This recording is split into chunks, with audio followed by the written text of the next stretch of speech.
Good morning, everybody. My name's Arno Lorenz. I'm CIO at Sasfin Asset Managers. Thank you all for joining us. It's hopefully going to be about an hour long. And I just wanted to point out that if you do have any questions during the course of the webinar, you're very welcome to type them into the top. And then we will spend some time at the end going through if there are any further questions or queries. So I know everybody's, we want to be able to leave time for sort of backwards and forwards conversation, if you want to put it like that, towards the end. We've titled our presentation this morning, Peak Interest Rates Equals Peak Danger. If one thinks about what's going on in the world at the moment, then we know there are a lot of risks out there. And so what we're really talking about is the downside risks. One of the interesting things that we have at the moment is that if you look at the world in terms of the markets, and we're going to delve into this, is that a lot of the markets around the world are at peaks. So there's this balance between all of these risks and optimism around markets, as well as these risks and dangers.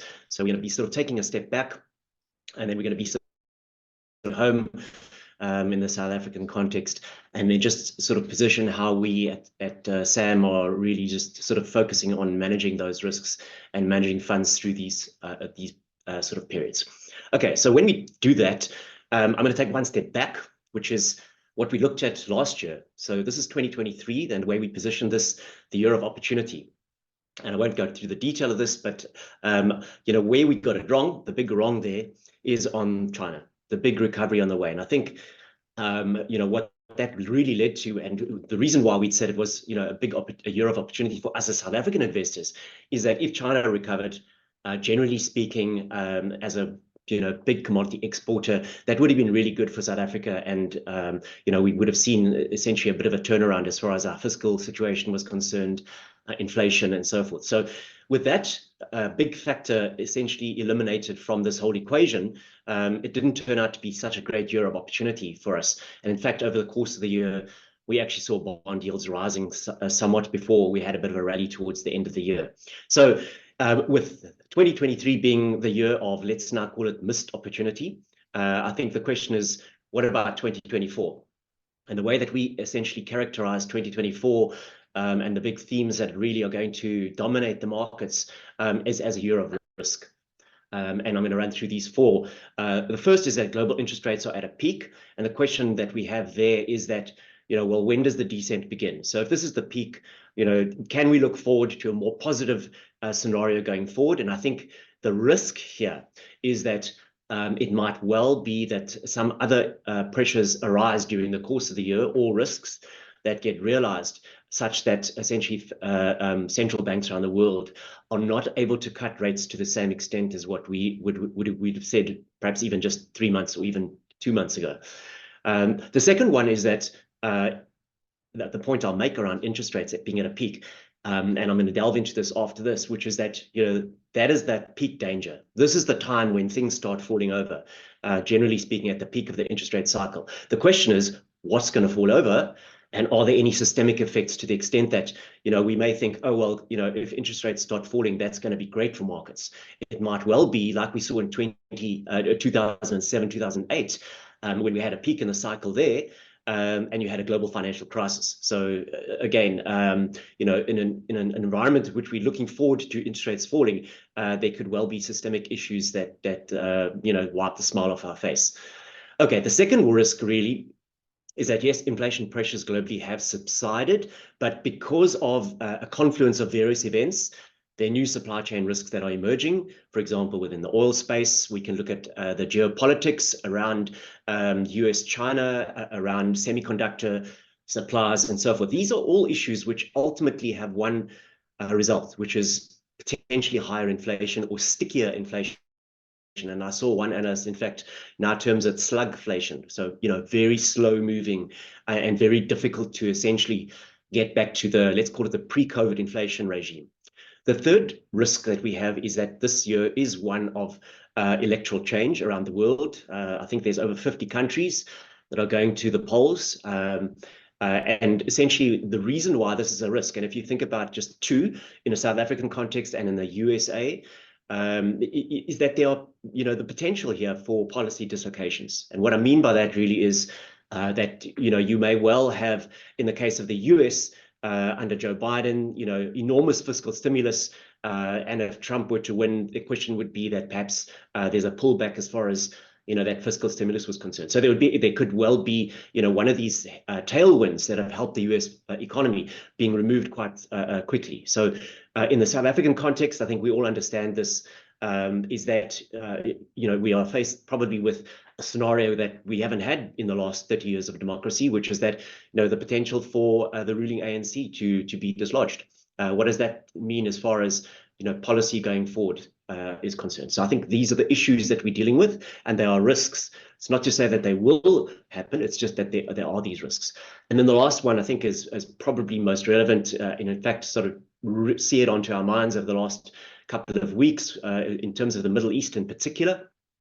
And again, these flashpoints, and I call them flashpoints at the moment because they do not seem likely to lead to, let's call it, bigger geopolitical forces being aligned. But certainly, it has the potential again, if it were to be realized. For example, if I use the Middle East being a much sort of more broad spread pulling in of Middle East powers into a war between Iran and Israel. We don't think that that's the base case, but certainly it has that potential. So I think in sum total, the reason why we call 2024 a year of risk is really that there's this balance between the optimism that we see in some segments of the market versus the risks. And that balance essentially, if we think about that point I make at the bottom, which would, we have the peak of interest rates being elevated cost of capital, plus the monetary and fiscal uncertainty equals market stagnation. And so really what we're saying is that we don't see a strong directional view as far as markets are concerned, given this. So from a bond market perspective, we really are saying that it's likely to stagnate. And by that, we mean essentially move in a sideways range, unless one of these risks are realized. So again, moving in towards the end of the year, it could well be that some of these risks are realized and that we would then have to take the lead as far as, which one of those is really the dominant force. Okay, so the fixed income space question. This is the Fed funds rate. You can see that big shift on the right-hand side upwards, again, because of the inflationary pressures post-COVID. And we know I won't cover that in a lot of detail around, the transitory nature or not. As we know, with hindsight now, it wasn't transitory and has been proven to be a little bit more sticky.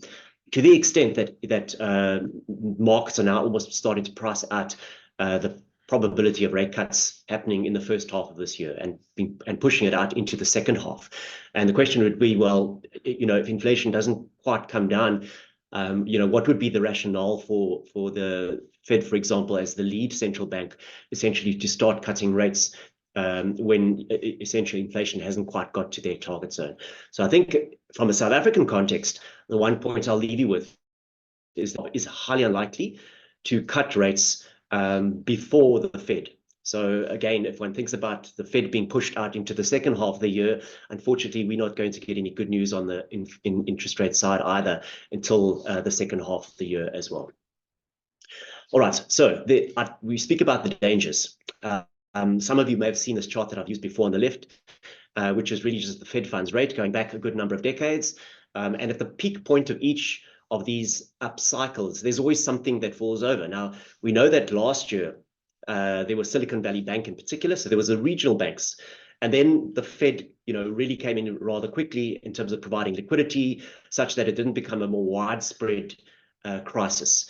And the question we could ask then is, was that it? Is that the only crisis that we saw? And I think the point we're making here is not necessarily, when we're looking at, these are all, if you want to term it, systemic issues. What we really want to highlight is, in fact, more closer in the sense of, particular issuers of bonds. So what we're speaking about here is actually a potential for defaults.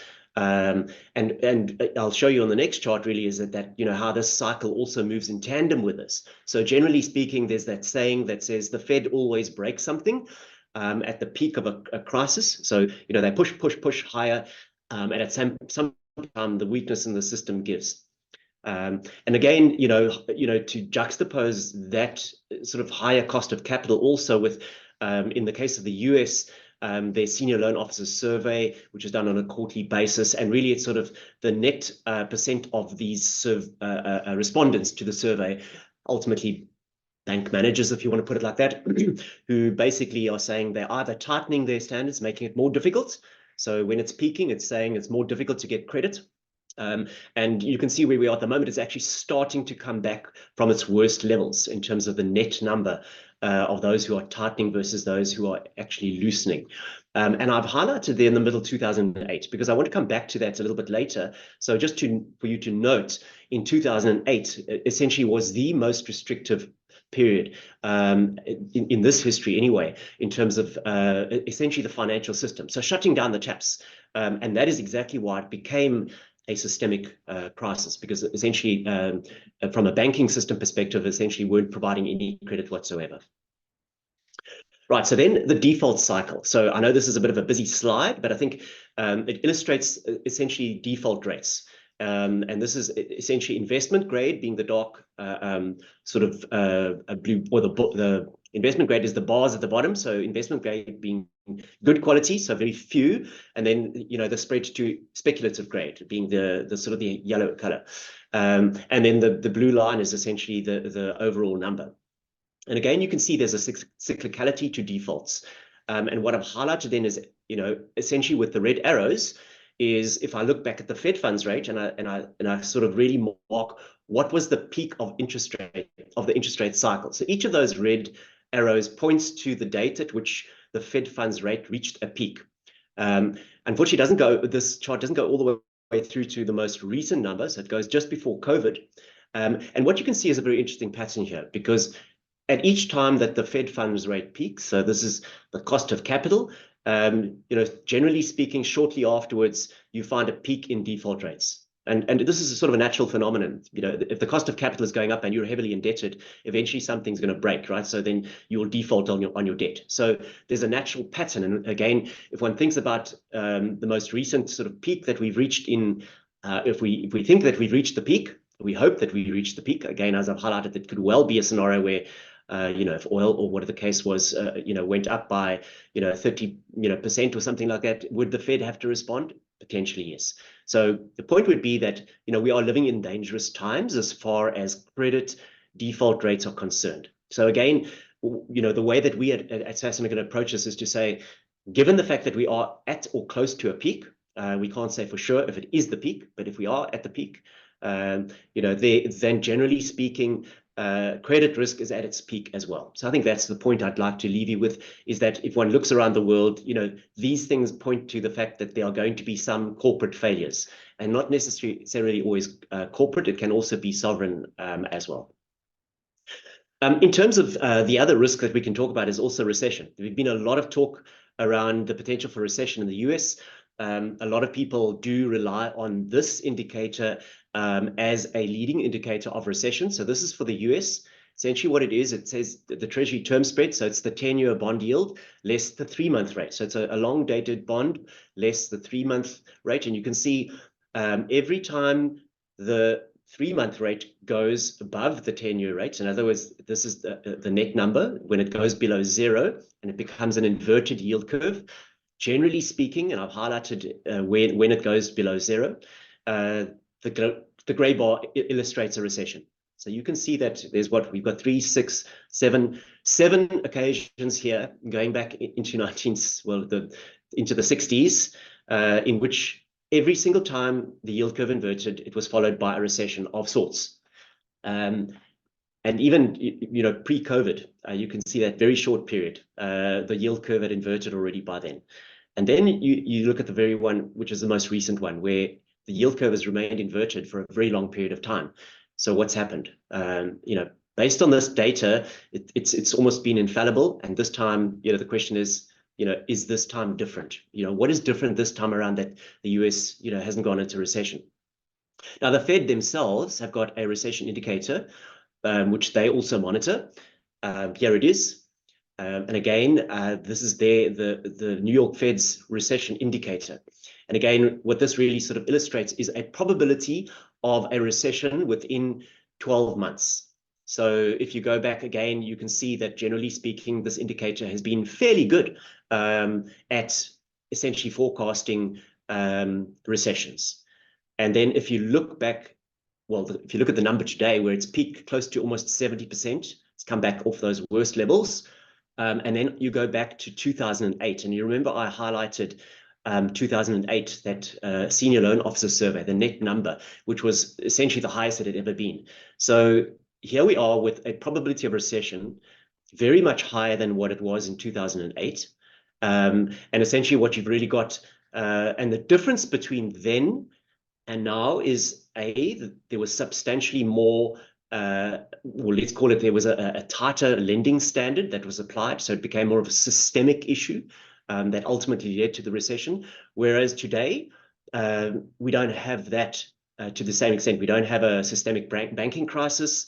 And you have markets which are, in a sense, hitting new highs in various areas. So the question is, what's happened to the recession? Why haven't we had a recession?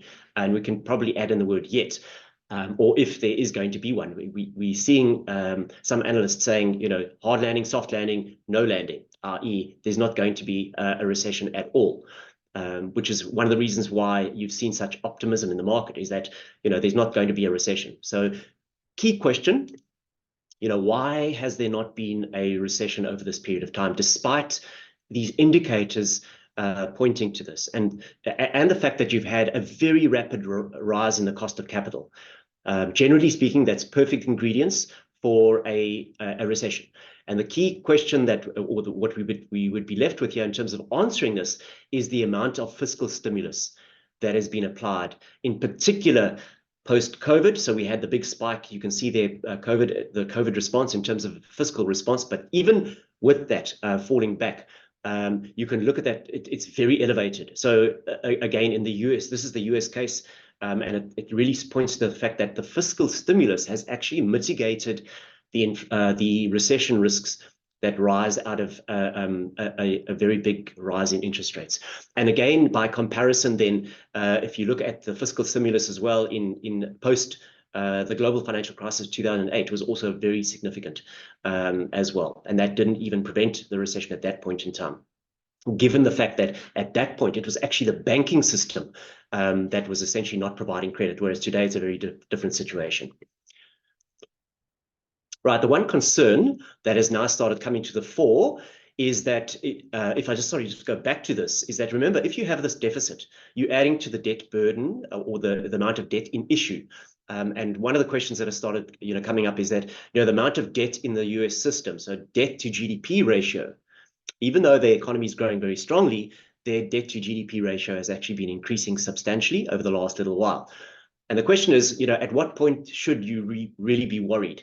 And at what point, does the market start worrying about this as a factor? I mean, I think we've seen a lot of analysts pointing this out, this sort of rising debt to GDP ratio, and even in a South African context. So what I've done here is to plot essentially a number of countries around the world, their debt to GDP ratio on the horizontal axis.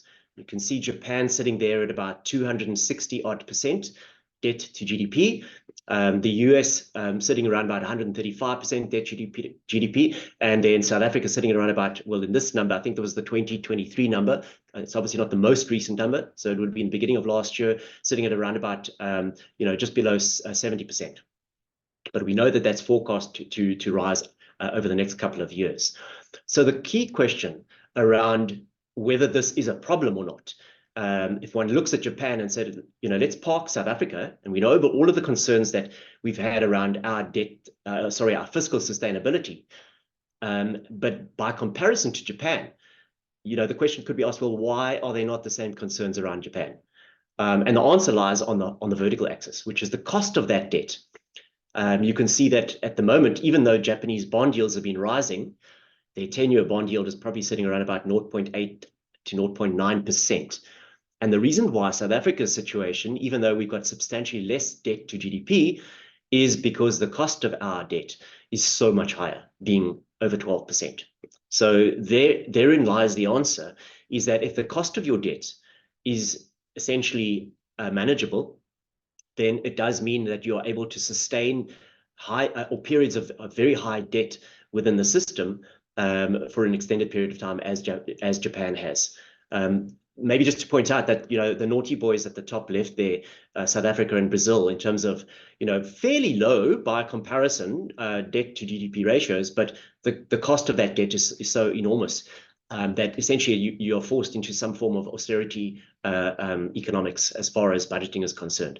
And we're seeing this in South Africa. In particular, if one thinks about what the government has been forced to do in South Africa around providing fiscal sort of bailouts for some of the SOEs, using some of the profits on our gold and foreign exchange reserves, things like that. Unfortunately, those are not sustainable. So at some point in time, something has to give.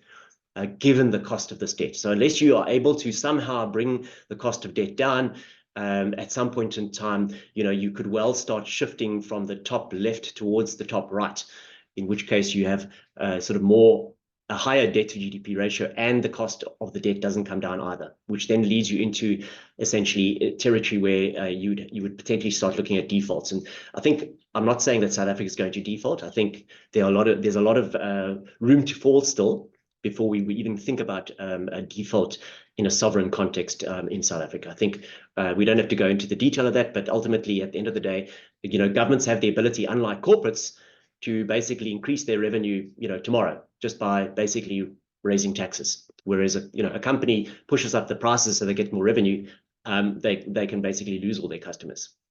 Okay, so let's park that one. Some of the other risks, oil prices, you can see it has been increasing a little bit over the last little while, still off the peaks that we saw in 2022, and still very far away, though, from where oil prices got to at the height of COVID, when we all know that for a very brief period in time, oil prices were negative. Still can't wrap your head around that one, but ultimately they are elevated as far as the level is concerned, and it has already fed into inflation. And we even see this in a South African context as well. But if you had to think about a 15%, just a 15% increase in the dollar price of oil would take it to 87, which if you look at the scale here, it's not impossible. It's almost sort of normal volatility. So again, if there's any of these factors which were to see an increase in oil prices, and it wouldn't have to be substantial. It could just be a 15% increase. It could well put paid to any plans of cutting interest rates. So you can see why I'm sort of portraying 2024 as a year of risk. And these are downside risks, not unfortunately upside risks. There are, of course, good scenarios. It's not to say that the news or the risk is only bad. But what I wanted to highlight is, again, in an environment in which there is a lot of optimism in markets, what we want to reflect ultimately is, what are the risks to that optimism ultimately? And then again, if one thinks about that oil price, not quite at its peak, but if you look at over the last couple of years, the energy sector has actually been doing extremely well. And generally speaking, it's considered to be a bit of a late cycle indicator when the energy sector starts running ultimately. And again, from that perspective, the optimism that you're seeing within the oil sector, does cause us to step back to ask, what is the oil sector seeing that is not quite apparent? Is it the fact that there are some disequilibrium within the oil market, and that the potential supply shocks which may come from the Middle East, etc.? These are all issues that we would probably want to take into account when we're considering how to be positioned within our funds. And then here's the gold price. So for those of you that are following markets, I think you're pretty much aware of the fact that, ultimately, the gold market the gold price has been, essentially reaching almost all-time highs, I think it is already. And again, over this period of time, the question would be, why now? In particular, over the last couple of months, as a flight to safety, is it an inflationary expectation? Because it's been a very big move. And the question that I'd ask here is, a flight from what? Is it a flight to safety? Because essentially markets are seeing dislocations coming within the market. Is it an inflationary side of things? Or is it just pure that, ultimately someone's out there buying a lot of gold? Ultimately, that's what moves prices, right? But there must be a comment within this in terms of, given that gold prices at 2000 were already fairly elevated relative to the past number of years. This question as to why now is this sudden surge in the gold side of things? And again, I think this is what I want to highlight, is that it speaks to the fact that it is a flight to safety. Again, for those of you that are in perhaps a younger frame of mind, I'd say, digital gold, being Bitcoin, is perhaps something you can also look at as well. And I don't follow that on a daily basis, but I know recently it has been also hitting sort of all-time highs for perhaps different reasons. But we're not going to delve into that side today. Okay, so if one thinks about, in terms of the S&P 500 index, again, it's been hitting peaks. So there's a lot of optimism in markets as far as ultimately earnings are concerned. And the question I balance this against is this thing of, okay, so we started to price out rate cuts for this year, or pushing them into the second half of the year at the very least, which is not great for markets. And yet the markets are, essentially being driven. I know we can delve into this a little bit deeper in terms of the breadth. So you've got what's called the Magnificent Seven, and predominantly tech driven. But at the end of the day, we still are sitting in a situation where perhaps there's too much optimism around ultimately the direction of the economy. It's either that, or perhaps it's the soft landing scenario, or no landing scenario, which is being priced into markets. So the question that would then be is, how sure can we be of that, given the level of uncertainty around the risks that we have that are covered in that second slide of mine. So what we're left with here, ultimately, in terms of what I call my risk box, is this. We have less interest rate cuts than previously expected, or at the very least has been pushed out. Your equity risk premium is probably at its lowest in 16 years. So this is the, essentially the difference between bond valuation or fixed income valuation and equity valuations. You've got rising commodity prices and gold and silver as flight to safety type commodities. And then the energy sector as well is also reflecting a lot of optimism around, or even a dislocation as far as supply and demand is concerned. You have valuations themselves, which are stretched in the equity market. And you have a very bullish sentiment around not just the tech sector, and in particular the AI. We can sort of narrow it down to that in particular, but also around the fact that investors themselves, if one looks at a number of the surveys, the number of bullish participants versus the number of bearish.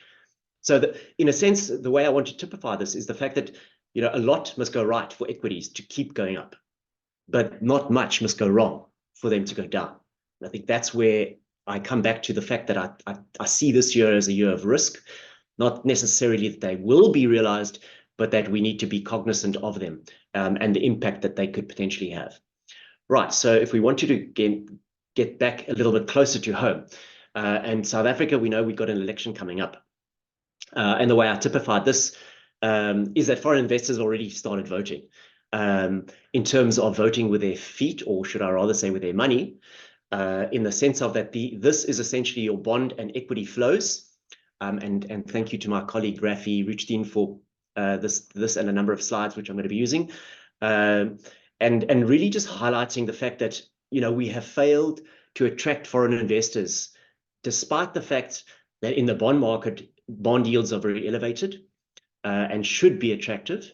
And then, of course, we know that the equity situation in terms of the performance, unfortunately, our stock market is sort of very much dominated, number one, by Naspers. But if you strip that out, then your top 40, you've got a lot of commodity plays there, and essentially quite reliant on a China recovering, and we haven't seen that. So the excitement of a South African equity market in a global context has been pretty poor.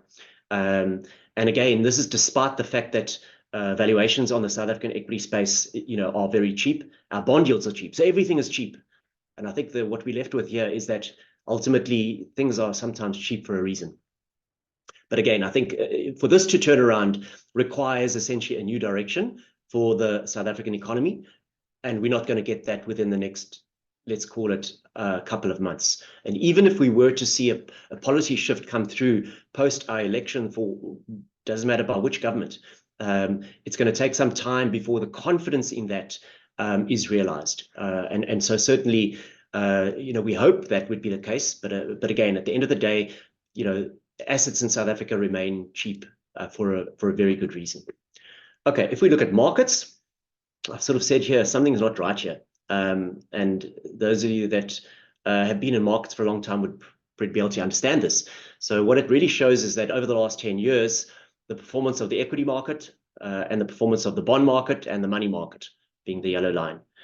And what you can see there is that the all bond index total return has been 7.7%, and the all share index, a tad above that at 8%. And what's not right here is that over a 10-year period, if I'd gone back to 2014 and I'd told you at that point in time that between equities and bonds, pick one, which one's going to outperform? And generally speaking, 10 years is considered in markets to be long term, right? And you'd say, yes, we know there are a lot of idiosyncrasies, et cetera, et cetera. And if I told you that point in time, well, if you pick the equity market, you might just beat the all bond index. And at that point in time, the 10-year bond yield was 8.4%. So it wasn't fantastic. High single digits, yes. At that point in time, inflation again, the target zone was 3 to 6. So you would have said, a fairly decent real return, but nothing, really to write home about. And this really does tell the story of a South African economic situation and an environment in which South African corporates have to operate in, which is not conducive to growth. So the question then would be, ultimately, where are we now? And what has changed from that period to where we are today? And I think if one thinks about South African bond yields, and again, where you're seeing essentially the 10-year bond yield in that lighter blue, sitting at around about 12%. And you can see the pattern with the US market. So global bond markets are still a feeder into ultimately the South African trends. But you have this combination of South African, our own, let's call it idiosyncrasies, which is maybe a kind word, and what's going on in global markets. And so there is this pattern ultimately. But, we are sitting at levels in our bond market, which ultimately the question would be, if we look forward, where are we going to be sitting in 10 years' time? So, here we are in 2024. When I do my webinar in 2034, you can book your tickets now if you want to.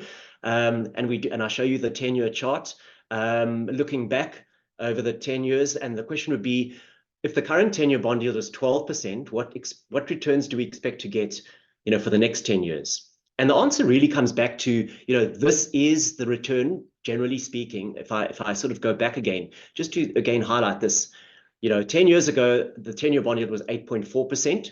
There is obviously this volatility in the market, but ultimately, if you want to get an idea as to what the return is, generally speaking, that 10-year bond yield is going to be pretty close to it. So you can see 7.7%.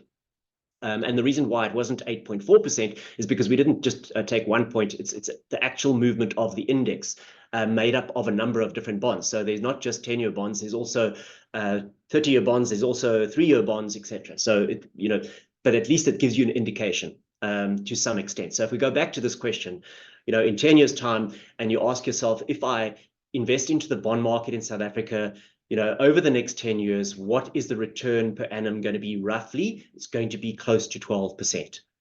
So now the question you can ask yourself then is, if you're an investor and you must now buy or you want to grow your wealth, number one, in real terms, and then number two would be in terms of relative to a growth asset, for example, equities. And you ask yourself, well, South African equities deliver returns of more than 12% per annum over the next 10 years. That's the key question to be answered.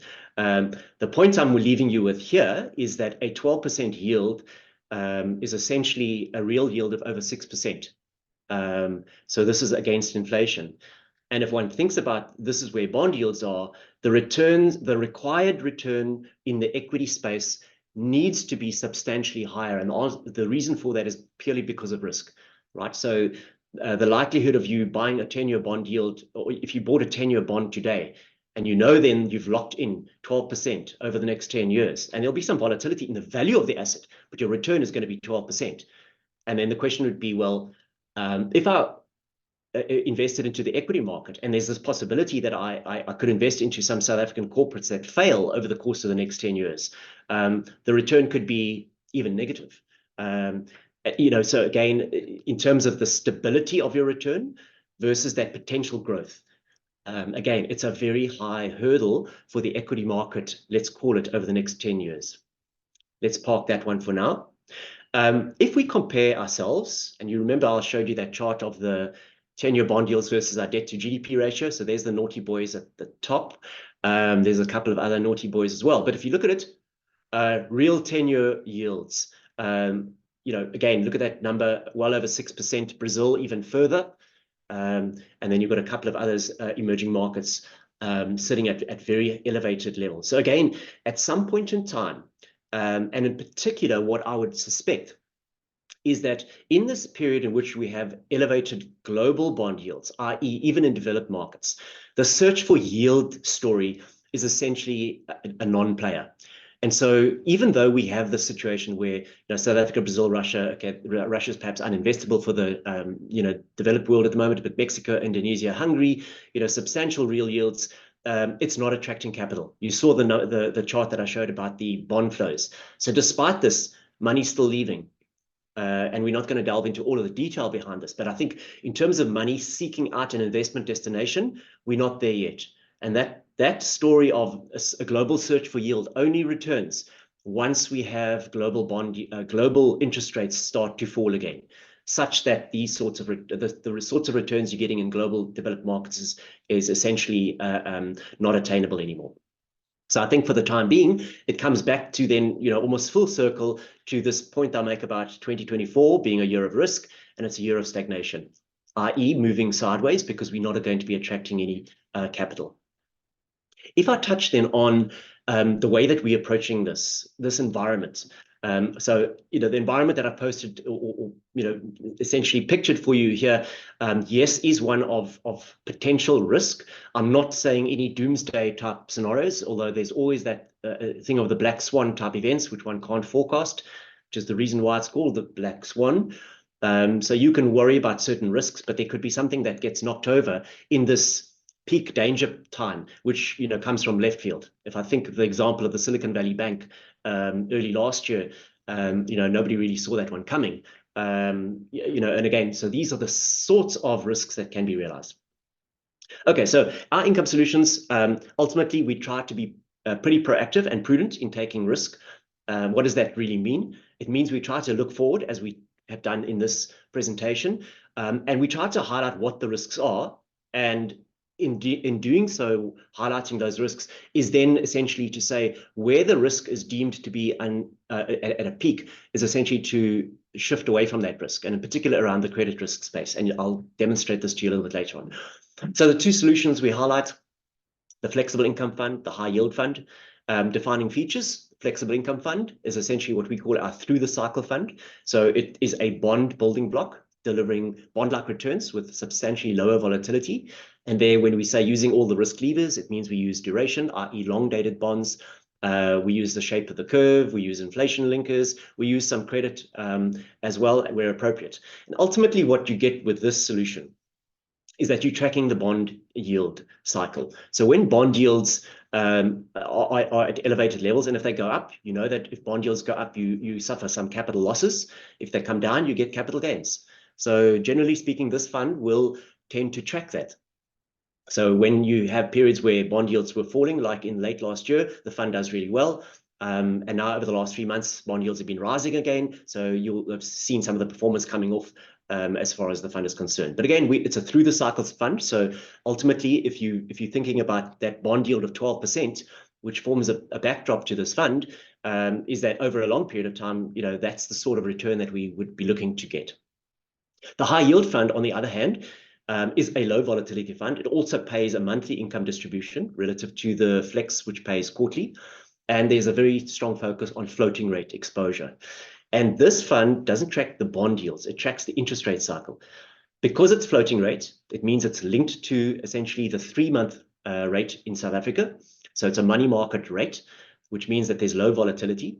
It means that as interest rates rise, and when I say interest rate, not bond yields, when interest rates rise because of the SARB pushing rates up, then it actually benefits this fund. So interest rates going up, this fund is great.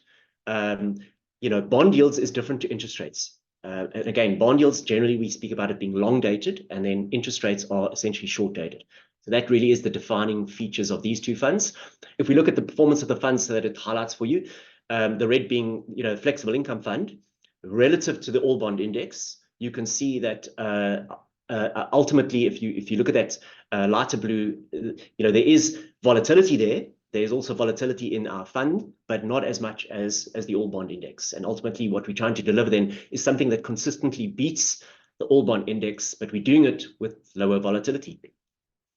If one looks at the high yield fund, being a floating rate fund, substantially less day-to-day volatility, being floating rate. The only time that you really had essentially a down move in the fund was around about COVID, when there was essentially very big moves in underlying credit with those spreads widening. So on a mark-to-market basis, that outweighed any potential income that was coming in via those floating rate notes. But again, if one thinks about what you're getting from this, ultimately this fund, given the fact that we have had rising interest rates, and as I said, it tracks interest rates, is that you can see the slope of this curve over the last 2-3 years, in fact, has been sort of getting steeper. Why? Because interest rates are higher, so the fund benefits from that. So again, from that perspective, also the fact that we are pushing out interest rates and we're saying higher for longer, it's going to benefit this fund as well. In terms of the positioning around this fund, you can see the big measure that we really sort of, a risk measure or volatility measure is duration, top right. For the fund is 3, the all bond index being essentially the bond building block benchmark is 5.5. So you're looking at around about half in terms of duration. And duration is essentially a measure of volatility. So if we're sitting at 3, all bond index at 5, then it's going to be roughly half the volatility on a day-to-day basis.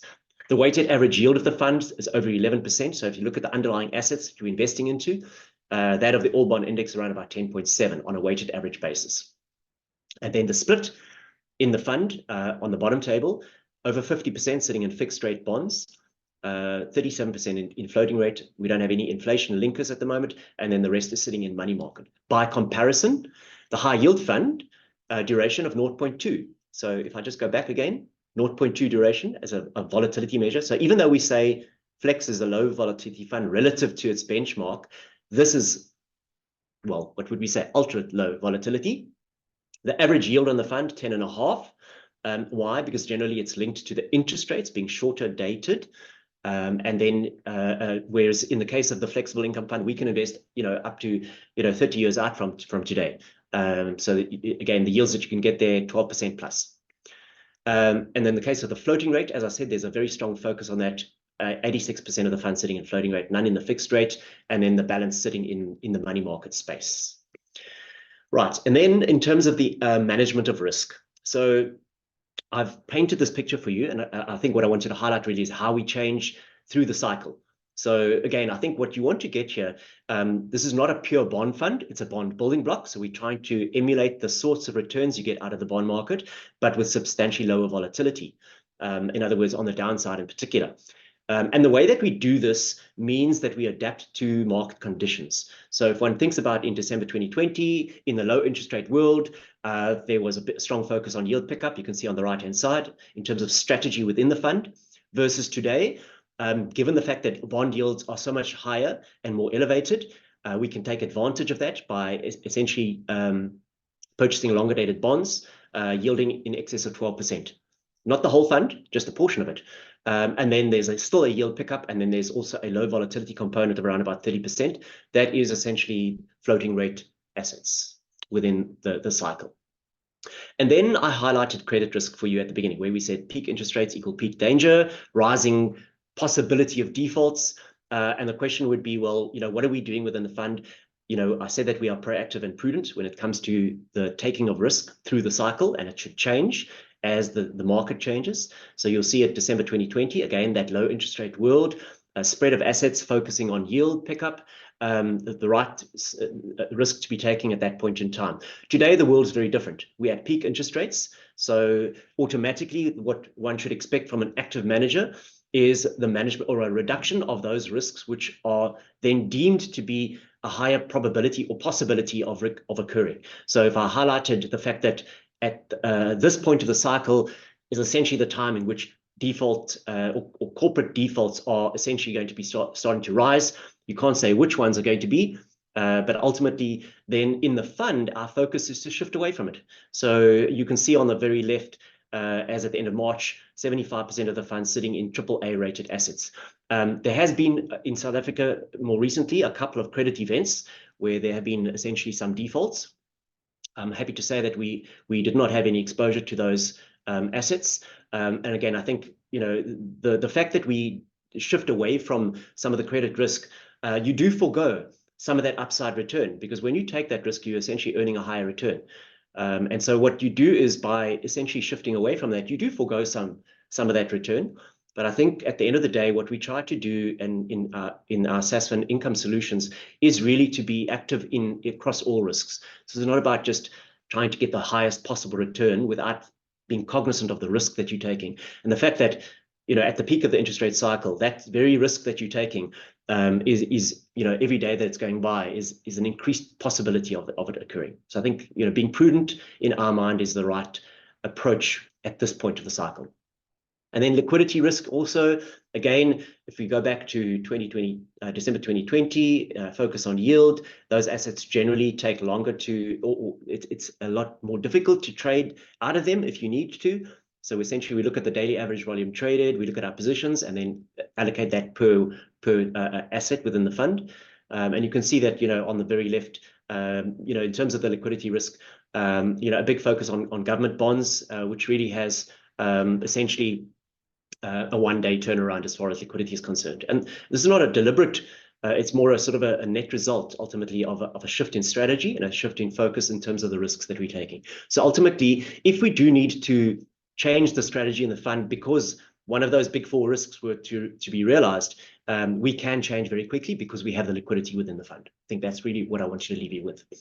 And then lastly, if I wanted to just look forward and give you some sense ultimately of the sorts of returns that we're looking at within this fund, you saw the weighted average return of the fund was over 11%. That's the weighted average yield to maturity, remember, so it's not a guaranteed return. It just tells you something about the sorts of assets that we are essentially putting within the fund. But based on the work that essentially that the team is doing, so I can give a shout out to Rafi and to Ringi, to Mpati and to Vinesh, in terms of the work that they do behind the scenes. Ultimately what we're looking at, and again, these are not guaranteed returns. They're just to give you a sense of what we would expect if the base case scenario were to be realized, which ultimately gives you a return of 11 to 13%. And in the high yield fund, the one that benefits from higher interest rates, we actually have shifted this slightly higher, given the fact that we've pushed the interest rate cuts, or the start of interest rate cuts out, between 9.5% and 10.5%. And then just the sort of proviso, I suppose, in a sense, is that, in the case of Flex, we sort of have basically said, more than that if inflation and South Africa behaves. In other words, there are sort of downside risks to the South African scenario, the rand blowing out, et cetera, et cetera. And then in the case of the high yield fund, obviously, if SARB starts cutting rates, these returns will be reduced. But that would only happen if, really, if inflation behaves. And again, essentially there's no risk to the downside. And again, if I must paint the picture of a market stagnation, which is essentially a sideways move in markets, then ultimately what we're left with is this sideways move in terms of markets. And again, from that perspective, this is essentially our base case scenario, which is a sideways move in markets, and you should look at these sorts of returns within the fund. And I think that is me done for now. So I have left some time at the end now for any of the questions. So let me go into the questions then. And let's see. Okay. Sasfin has a reputation of being strong in income type funds. Why has the Sasfin Flexible Income Fund underperformed over the past 2 years? And I think, the answer to that really has been the fact that because we're not taking as much risk necessarily, and shifted away from credit as a source of return. And then also the fact that ultimately bond yields have been moving upwards. So it's been very hard to deliver return when essentially as bond yields move up. If you've bought into them and bond yields move up, then ultimately what you're getting is essentially a little bit of capital loss within the fund. But again, bear in mind that the running yield on the assets now sitting probably around about between 10.5% and 11%, the income yield of the fund. So if there's a capital loss, you take that, 10.5, 11, subtract if there's any capital loss. But again, that really points to, essentially over that period of time in particular. But again, in the short term, you would have seen towards the end of last year, returns looked very positive again, and that was really just as bond yields came down. Okay, second question. What do you think about the talks regarding a lower inflation target in South Africa? Will this be a positive development in your view? What will happen to long-term bonds?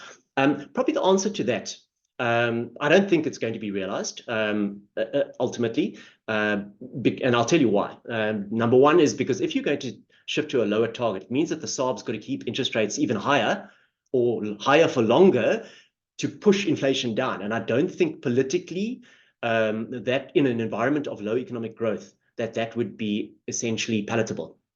So I don't think it's going to happen in the near term. Would it be a positive development? In the long run, yes, it would be for bonds, because essentially what you would do is you would price out the long-term inflation premium. So if I go back 20 years ago, a little bit more than 20 years ago, when they introduced inflation targeting in the first place, there was a lot of skepticism around the fact that they would be able to get inflation into that target zone. And so it took a while for the bond market to believe that. But once the SARB started acting on that, there was a very rapid reduction in bond yields as inflation started falling. So it would be a positive. I just don't think that you're going to see a shift in the target zone in the near term. Not until, in my mind, the economic growth rate starts shifting into a higher environment, and that's probably not going to happen in the near term. Okay, another question: what is the best way for small investors to access long-term bond yields? Bond funds offering nowhere near the 12% rate. I think the question here would be if you. I highlighted, if bond yields move upwards, ultimately, if you buy a 10-year bond, that over that 10-year period, you'll get that return. But in the meantime, the value of that bond can change and fluctuate on a daily basis. And you can open the newspaper every day and you can look at it and see. Maybe I'm a bit old school when I say newspaper. You can look it up online or ask ChatGPT to tell you what the yield is, and it'll, that would be the way to do it, I suppose. But the best way is actually, if you're thinking about, these yields, remember it's a 10-year yield. So that should be your investment horizon. If you're thinking about, I want to make a quick buck out of the bond market, well, then, it's not going to, you're basically just spinning the roulette wheel, right? So I think the key thing here would be to access these bond yields by buying a bond building block like the Flexible Income Fund and being patient and let the value of those underlying assets, they can fluctuate. But ultimately, you saw the chart. I'll go back again just to these charts here. You can clearly see that, yes, there's some volatility. Even if I look at, this last period of time, there's been a little bit more volatility than normal. And this is because of the volatility that we've seen in global bond yields. But at the end of the day, the underlying income comes through. And so if you took a 10-year view, again, and I said, you'd have to, you buy this, put it in your bottom drawer and don't look at it for 10 years. And I'd have a fair degree of certainty as to what you're going to get based on that. So as a smaller investor, I would say the best way is ultimately to access it via a fund, but then be patient. I think if one thinks about, if in terms of sort of more personal assets, if you think about buying property, you don't generally buy property and then go and check what the value of the house is the following day or in 1 week's time or a month. But you have a fair degree of certainty that as long as there's decent economic growth and things are okay, the value of your property should go up over time. And I think that's perhaps the best way to put it. Okay, next question. With interest rates set to remain higher for longer, does this change the strategy in terms of asset allocation?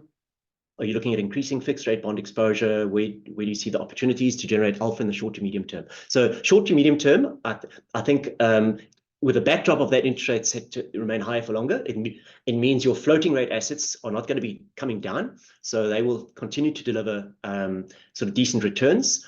And then, of course, the question for us is increasing fixed rate bond exposure, i.e. introducing more duration into the fund, will be an opportunity, but it is going to be very much event driven. And in particular, if I use for us here in South Africa, in terms of the events, we know that we've got an election coming up in less than 2 months. And there is the possibility for some volatility around that, depending on how things play out. And I mean, the political situation in the country. So there is the possibility of a negative outcome, introducing more uncertainty, and there's the possibility of the rand selling off. And if that happened, the bond yields would also sell off. So, for us, we're not trying to essentially, gamble here. So I suspect what we would do in the short term, and by short term, I'm talking about in the lead up to the election, is probably take risk off the table. Unless before that you had a repricing of bond yields already higher, i.e. that the bad news risks would be potentially already priced in. And that's something which we have to evaluate on a day-to-day basis. So I think that's really sort of the alpha side of things. And then going forward, once we have the peak in yields or peak in interest rates in, and it's sort of confirmed, and the central bank start essentially communicating you would probably see that we could start increasing some quality as far as credit is concerned into the equation. Question around accessing bond yields. Is it not better to buy the actual RSA saving bonds instead of flex funds? I think, yes, for a small investor, that is the case. It would be also an option. I think the only difference really would be perhaps something around liquidity. And again, depending on how long you are prepared to, but it would be like buying property where, again, if you want to buy that SA savings bonds, by all means, I think that is also an option as well. Any case for ILBs? This is Rafi's sort of question for me on a daily basis, in terms of the ILBs, because they are very sort of high in terms of real yields, well over 5-6% in case of the longer dated ILBs. The problem that we have for this is, it's not that we don't believe the return.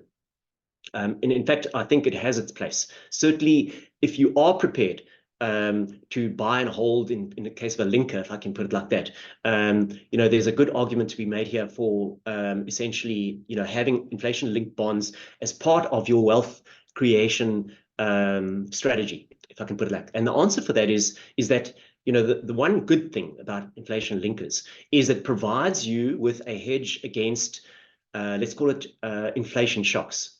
And that shock can be anything. It could be food prices, it could be oil prices, it could be the rand. So as long as you're prepared to hold for a long period of time, I think that's the key thing. And the reason why is because in a normal bond, you have a fixed coupon payment, and then a fixed amount that gets paid at the end of that bond. So when the bond matures, you already know what you're going to get at the end. In the case of the inflation linkers, that big payment at the end, the repayment of the capital, has grown with inflation. So if there's an inflation shock today, then that linker, the amount that you're going to get repaid right at the end, just grows and grows and grows and grows.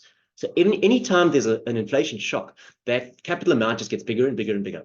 The problem with that on a day-to-day basis, i.e. short-term side, is it introduces volatility. And the reason for that is that the duration of an inflation linker, let's call it a 10-year inflation linker versus a nominal 10-year bond or a normal 10-year bond, is a substantial increase in the volatility. And if you think about what we're doing within the flexible income fund, of trying to deliver a bond building block with lower volatility than the IL bond index, then the case for ILBs has to be almost sort of stronger because of the volatility on a day-to-day basis that it introduces. So I hope that answers that question.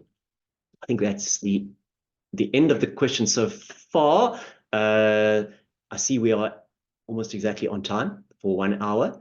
I'll give it a few seconds further if there are any other questions. Doesn't seem like it. And again, I think the point I'd probably leave you with is the fact that, if you have any other questions, over and above these, you're very welcome to send them to us, to email us at any point in time. We'd be more than happy to answer any questions around that. Failing any other questions, then I'd just like to say thank you to everybody that has attended this presentation. I hope it has been useful for you, given you some sense of, number one, the environment that we're operating in, and then as well as the fact that hopefully, you've had a sense of the way that we manage within a risky environment. And then I see the question is, are these returned after of the fees? Yes, that is correct. Okay, so that will be my closing points. Again, thank you very much. I really appreciate your attendance, really appreciate your support. And thank you again to our team. Again, I've given shout out to some of them, and then also to Kobus and his team for organizing this and putting it all together. Hope that you've enjoyed it. Thank you very much.